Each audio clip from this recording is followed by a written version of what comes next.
Hello everyone, दोस्तों मैं अरुण शर्मा। आप देख रहे हैं 10 सोच। दोस्तों इस वीडियो में बात करने वाले हैं राजस्थान की राजनीति के बारे में कि बीजेपी ने जैसे जैसे बड़े बड़े दिग्गजों के पत्ते काटे थे और बीजेपी उनके बाद औंधे मुँह गिरी, चाहे वो हरियाणा हो, चाहे वो यूपी हो, चाहे वो राजस्थान हो। पर बीजेपी ने शायद अपनी इस बार विधानसभा चुनाव से पहले अपनी रणनीति चेंज की है और जहां जहां उनको दोबारा से कमी पेशी नजर आई है वहां पे चेंज कर रहे हैं।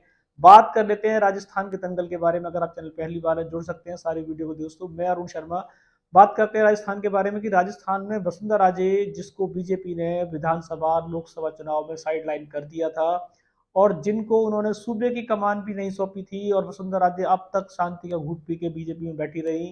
पर कहते हैं ना, सबर का फल मीठा होता है, तो शायद वसुंधरा राजे का समय दोबारा से करवट बदल रहा है। मीणा के इस्तीफे के बाद बीजेपी गर्मा गई है और बीजेपी ने एक बड़े दिग्गज नेता को खो दिया है। और उन्होंने बीजेपी ने उनको मनाने की लाख कोशिश की पर वो नहीं माने। अब उनको लग रहा है कि वसुंधरा राजे कहीं बगावती सूरत ना पैदा कर दे। उन्होंने वसुंधरा को दोबारा से होर्डिंगों में और मीटिंगों में जगह दे दी है। आगामी जितनी मीटिंग होंगी उसमें वसुंधरा राजे को अच्छा खासा पद दिया जाएगा और यूपी देखा जाए तो उनको कहीं का प्रभारी भी बनाया जा सकता है। वसुंधरा राजे को दोबारा से, जिस तरीके से पिछले साल 2023 में विधानसभा चुनाव में वसुंधरा राजे को होर्डिंगों से, सब बैनरों से गायब कर दिया गया था, जो वसुंधरा राजे का बहुत बड़ा अपमान था। वसुंधरा राजे को किसी भी दल की मीटिंग में नहीं बुलाया गया था। सारे फैसले नड्डा अमित शाह ने ले लिए थे। पर इस बार समय ने करवट बदली है। मीणा के इस्तीफे के बाद राजस्थान की राजनीति गर्मा गई है और वो वसुंधरा राजे को हो सकता है कि नए सूबे की कमान दोबारा से देने की सोच रहे हैं। भले ही वो उनको मुख्यमंत्री ना बना पाए पर एक अच्छा पद देने के लिए शायद वसुंधरा राजे का टाइम आ चुका है। अभी जो सूत्र बताते हैं कि मीणा के इस्तीफे के बाद बीजेपी ने खूब कोशिश की मनाने के लिए पर वो माने नहीं। अब बीजेपी नहीं चाहती कि जो चला जाए उसको मनाना बड़ा मुश्किल है।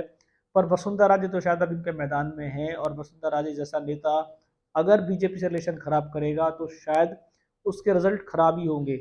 तो बीजेपी ने दोबारा से वसुंधरा राजे को, जहां महारानी कही जाने वाली वसुंधरा राजे का जलवा अभी तक कायम है। बीजेपी ने भले ही उनको सूबे की कमान नहीं दी हो, भजन लाल से राज करवा रही हो, पर अभी इनको समझ में आ चुका है कि पर्चियों की सरकार के जो मुख्यमंत्री हैं वो जनता में इतने बेनिफिट नहीं कर पाए जो वहां के प्रतिपक्ष अच्छे नेता थे, चाहे वसुंधरा राजे थी।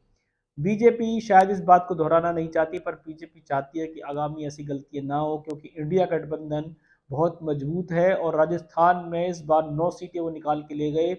अगर वसुंधरा राजे की नाराजगी नहीं होती, वसुंधरा राजे ने डोर टू डोर मेहनत की होती, तो शायद हार का मुकाबला कम सीटों से होता। पर वसुंधरा राजे ने अपने पुत्र की सीट के अलावा बीजेपी को टाइम नहीं दिया, जिसका बीजेपी को भुगतान देना पड़ा कि हरियाणा की जगह अब राजस्थान में भी, जहां हरियाणा में 10 सीटों के आने कगार थे, वहां राजस्थान में 9 सीटें बीजेपी के हाथ से निकल गई। और वो ऐसी गलती नहीं करना चाहते। और वसुंधरा राजे अब तक बीजेपी के खिलाफ उन्होंने मोर्चा नहीं खोला था, पर उनको समझ में आ रहा है कि सुबह का भूला शाम को शायद घर आ रहा है और वसुंधरा राजे का इस बार दोबारा से मैदान आने के कगार पे है। होर्डिंगों में जगह देना उनके लिए सबसे बड़ी बात है, क्योंकि शिवराज सिंह चौहान का जब मध्य प्रदेश से सुतड़ा साफ किया गया था तो उनको होर्डिंगों से गायब कर दिया गया था, पर्चों से गायब कर दिया गया था, बैनरों से गायब कर दिया गया था। मंत्रिमंडल में भी कोई जगह नहीं दी गई थी जब शिवराज सिंह चौहान रोड पे आहत होते थे। पर वसुंधरा राजे के ऐसे दिन नहीं आए। वसुंधरा राजे के दिनों ने करवट बदली है और उनको दोबारा से बीजेपी ने, हाल ही में बीजेपी ने एक बड़ा मंथन किया था, वसुंधरा राजे को अच्छे तरीके से बुलाया, सूबे की कमान सौंपने की बातें की गई हैं। बहुत सारी जिम्मेदारियां वसुंधरा राजे को दी जा सकती हैं। और अब हालांकि वसुंधरा राजे को फिलहाल जो होर्डिंग्स आ रहे हैं बीजेपी के, उसमें वसुंधरा राजे को जगह मिल गई। दोस्तों फिलहाल वसुंधरा राजे का दोबारा से बीजेपी में जलवा कायम है और वसुंधरा राजे को भले ही सूबे की कमान ना मिले पर राजस्थान में उनको बीजेपी कोई बहुत अच्छा पद देगी, ताकि आगामी समय में मीणा जैसा कोई बंदा इस्तीफा दे तो वसुंधरा राजे उनको आराम से टैकल कर ले। उस रुझान पे दोस्तों कोई नया अपडेट मिलेगा समय से पहले बताएंगे। अगर आप चैनल पहली बार है जुड़ सकते हैं सारी वीडियो को देखनी। दोस्तों मैं अरुण शर्मा मिलूंगा नई सोच के साथ, तब तक अपना ध्यान रखें। नमस्कार।